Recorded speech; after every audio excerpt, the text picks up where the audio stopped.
Hello friends, आप सभी का बहुत बहुत वेलकम है 7 PM करंट कैप्सूल में, जहां पर आज हम बात करने वाले हैं प्रमुख खेल प्रतियोगिता के बारे में, जो कि हमारे एग्जाम की दृष्टिकोण से काफ़ी इंपॉर्टेंट रहने वाला है।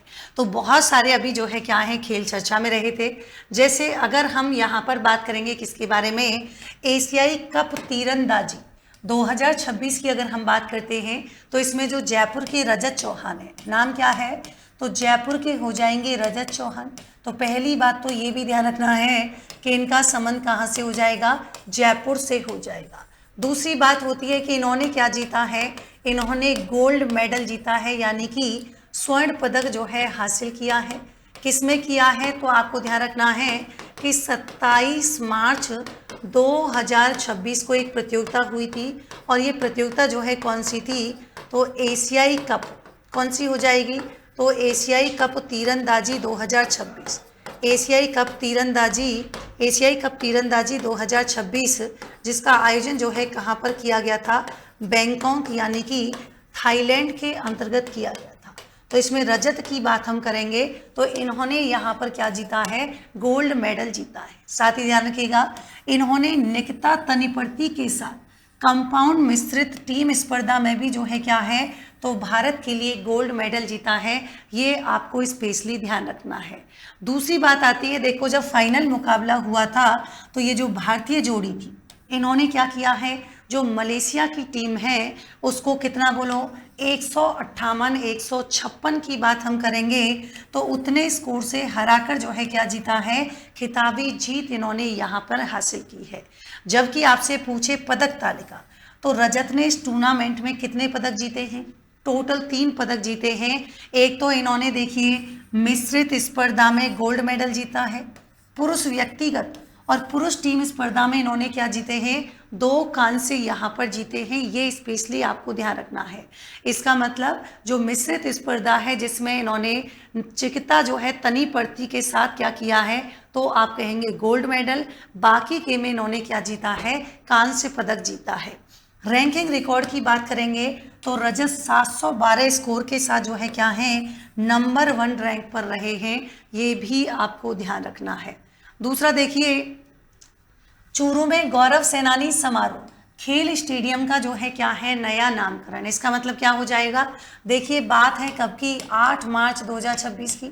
और आप जानते हैं 8 मार्च को हम क्या मनाते हैं, अंतर्राष्ट्रीय महिला दिवस। तो यहाँ पर जो रणबांकुरा डिवीजन है, कौन सा हो जाएगा, रणबांकुरा डिवीजन की हम बात करेंगे, मतलब भारतीय सेना की जो कौन है, सप्त शक्ति कमान की अगर हम बात करते हैं, तो इन्होंने यहाँ पर क्या किया है, गौरव सेनानी समारोह कौन सा हो जाएगा, गौरव सेनानी समारोह की बात करेंगे। इसका क्या है, रिसेंटली आयोजन किया गया था।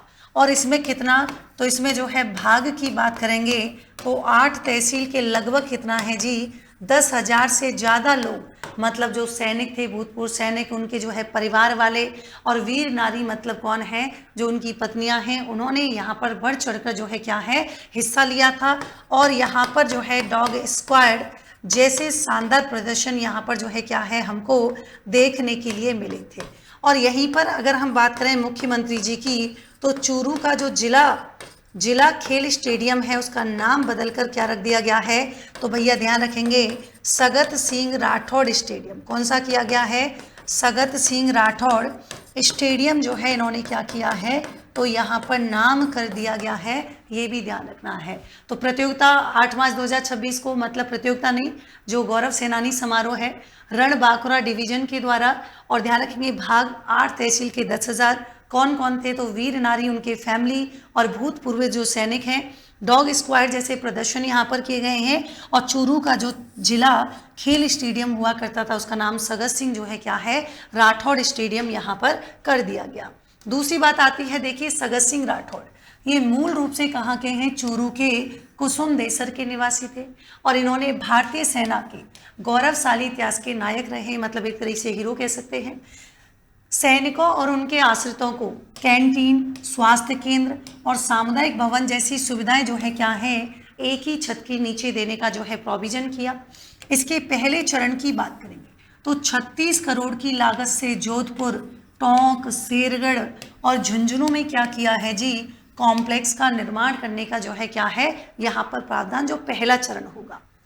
जोधपुर में मेजर शैतान सिंह कौशल विकास केंद्र और झुंझुनू में वॉर म्यूजियम की क्या है स्थापना भी की जाएगी, ये भी आपको ध्यान रखना है। अगला आता है देखिए 5वीं राष्ट्रीय मास्टर वेट लिफ्टिंग चैंपियनशिप, जहां पर पूनम शर्मा, देखिए क्या है नाम हो जाएगा कौन सा, पूनम शर्मा। अब ये पूनम शर्मा ने क्या किया है तो आप कहेंगे यहाँ पर गोल्ड मेडल जीता है, यानी कि स्वर्ण पदक यहाँ पर जीता है। प्रतियोगिता कौन सी थी तो प्रतियोगिता का नाम हो जाएगा देखिए राष्ट्रीय मास्टर वेट लिफ्टिंग।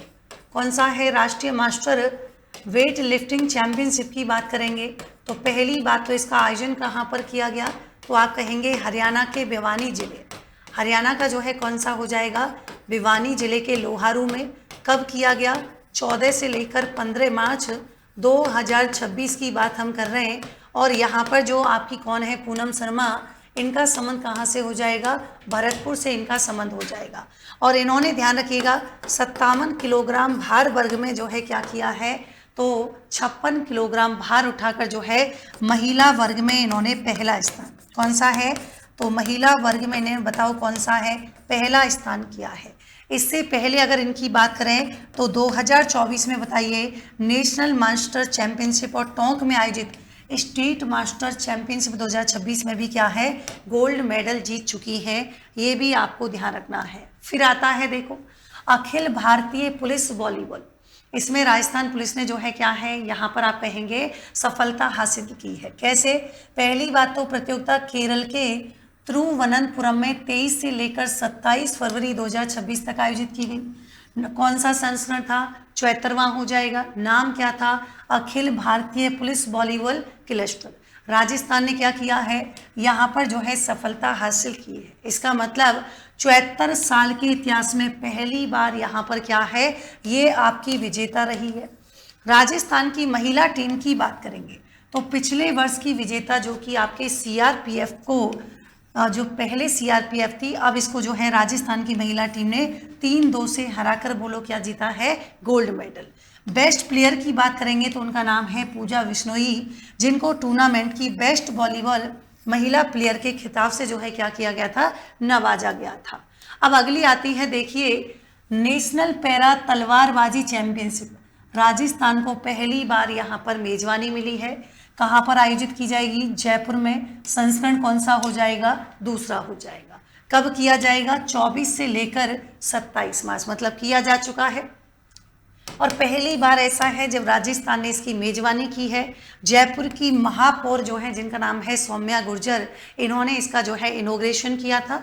और राष्ट्रीय प्रतियोगिता में देश के 17 राज्यों से आए 150 दिव्यांग खिलाड़ियों को क्या किया गया है तो यहाँ पर जो है अलग अलग इवेंट में कौशल का जो है प्रदर्शन देखने को मिला था। फिर देखिए नेशनल पैरा बैडमिंटन चैंपियनशिप, यहाँ पर कृष्णा नागर ने क्या जीता है, दोहरा स्वर्ण जीता था। तो पहली बात तो कृष्णा नागर कहाँ के हैं, जयपुर के हैं। प्रतियोगिता का आयोजन बोलो कहाँ हुआ है, हैदराबाद में। संस्करण कौन सा हो जाएगा, 7वां। और कंपटीशन का नाम क्या है, senior national para badminton championship. यहाँ पर देखिए इन्होंने क्या जीते हैं, दोनों के दोनों गोल्ड मेडल जीते हैं। किसने, यहाँ पर कृष्णा नागर ने। पुरुष एकल SS6 की बात करेंगे तो इन्होंने MS को हराकर जीता है एक तो। और मिश्रित युगल की बात करेंगे तो कृष्णा ने नित्य श्री, क्या नाम है ये, कृष्णा ने नित्य श्री सुमति सिवान के साथ जो है क्या है जोड़ी बनाकर मिश्रित युगल में बोलो कौन सा गोल्ड मेडल जीता है। और आप जानते हैं कि ये जो है कृष्णा नागर जिनका संबंध कहाँ से है, जयपुर से हो जाएगा। आगे देखिए world para athletics grand pre 2026 नई दिल्ली। आयोजन कब किया गया, 11 से 13 मार्च। कहाँ पर है, जवाहरलाल नेहरू स्टेडियम दिल्ली। प्रतिभागी देश कौन से थे, भारत, रूस, मिस्र और नेपाल सहित 8 देशों के बोलो कितना, 257 से ज़्यादा एथलीटों ने क्या लिया है, भाग लिया है। भारत ने नई दिल्ली के कौन सी जगह, जवाहरलाल नेहरू स्टेडियम में। टोटल यहाँ पर ध्यान रखना है 208 पदक, जिसमें 75 गोल्ड हैं, 69 रजत हैं, 64 जो है कांस्य हैं। और पहला स्थान यहाँ पर जो है क्या है, भारत ने प्राप्त किया है, ये भी ध्यान रखना है। पोडियम स्वीप की बात करेंगे तो शॉर्ट पुट F57, पुरुषों की 200 मीटर, 800 मीटर जैसी स्पर्धाओं ने क्या है तीनों पदक जीतकर क्लीन स्वीप जो है यहाँ पर किया है। फिर आती है देखो राष्ट्रीय पैरा एथलेटिक चैंपियनशिप 2026 और पहली बार संस्करण कौन सा है, ध्यान रखेंगे संस्करण हो जाएगा आपका कौन सा 24वां। कहाँ पर आयोजित की गई थी, भुवनेश्वर उड़ीसा। कहाँ की गई थी, भुवनेश्वर उड़ीसा में आयोजित की गई थी। बोलो कब की गई है, 19 से लेकर 21 मार्च 2026 को की गई थी। और भैया यहाँ पर ध्यान रखेंगे हरियाणा जो है क्या है, चैंपियन बना है। इसमें 28 राज्यों की लगभग 1460 पैरा एथलीटों ने हिस्सा लिया, जिसमें बीएसएफ और सर्विसेज स्पोर्ट्स कंट्रोल बोर्ड की बात करेंगे, उनकी टीमें भी शामिल थी। हरियाणा ने यहाँ पर 95 पदक, जिसमें 39 स्वर्ण, साथ में याद रखिएगा 39, 31, 25, 39, 31, 25 मतलब 39 गोल्ड, 31 रजत और 25 जो है क्या हो जाएंगे, कांस्य जो है इसको मिले हैं। हरियाणा के बाद आता है तमिलनाडु।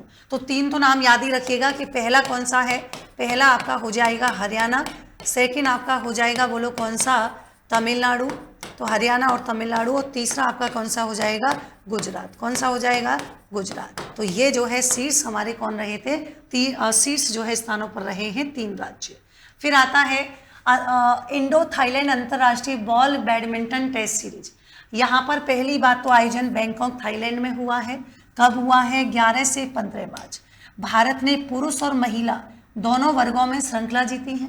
और ध्यान रखेंगे मेजबान थाईलैंड को तीन टेस्ट मैचों में हराकर जो है क्या किया है, 3-0 से क्लीन स्वीप यहाँ पर किया है। भाई चर्चा में रही थी हर्षिता स्वामी, संबंध राजस्थान से है और भारत की जीत में इनकी काफ़ी कंट्रीब्यूशन रहा था। श्रीलेखा BM कहाँ से हैं, केरल, लेकिन केरल में ही भारतीय टीम का हिस्सा थे। और पुरुष टीम के कप्तान थे सुमित शर्मा।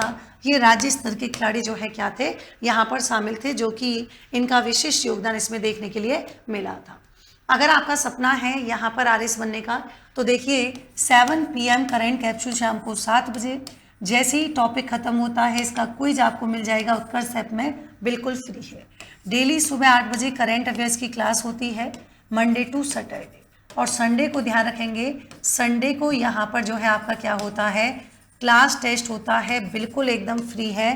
लेकिन ध्यान रखिएगा फ्री तो है, लेकिन उसके लिए आपको एक प्रोसेस फॉलो करना है, QR कोड को स्कैन करना है, फिर इस बैच को आप क्या करेंगे, ऐड टू माई लाइब्रेरी, मतलब ये 7 PM करेंट कैप्सूल को ऐड टू माई लाइब्रेरी कर लीजिएगा। इधर यहाँ पर देखिए RS foundation workshop Jodhpur Jaipur में आयोजित की जा रही है। जोधपुर में 26 अप्रैल, जयपुर में जो है 25 अप्रैल, जहाँ पर हमारे सभी विषय विशेषज्ञ और जो हमारे टॉपर्स होंगे उनसे रूबरू होने का मौका आपको जो है यहाँ पर मिलेगा। RS 2.0 टारगेट बैच, और टारगेट बैच नाम से ही समझ में आ रहा है कि जहाँ पर एक टारगेटेड पढ़ाई अनुभवी शिक्षकों के द्वारा अध्यापन आपको कराया जाएगा। RS प्रीलिम्स मेंस समग्र बैच, जहाँ पर आपके क्या है, बेसिक से लेकर एडवांस, यानी कि मेंस के लिए आंसर राइटिंग, प्रीलिम्स के जो है संभावित प्रश्न, और सबसे इम्पॉर्टेंट बात कमीशन की अप्रोच के अकॉर्डिंग आपको पढ़ाया जाएगा।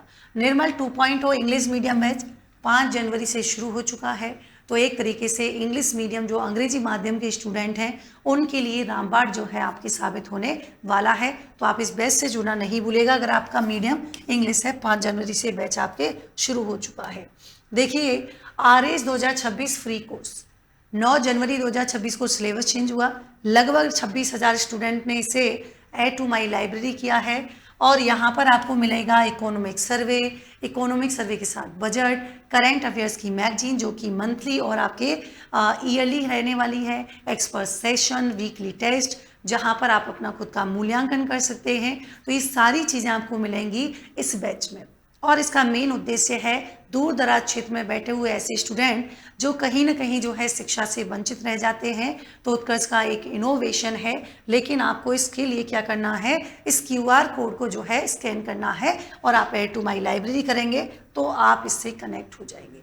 तो मिलते हैं नेक्स्ट सेशन में एक नए टॉपिक के साथ। तब तक लिए thank you so much, take care, good night.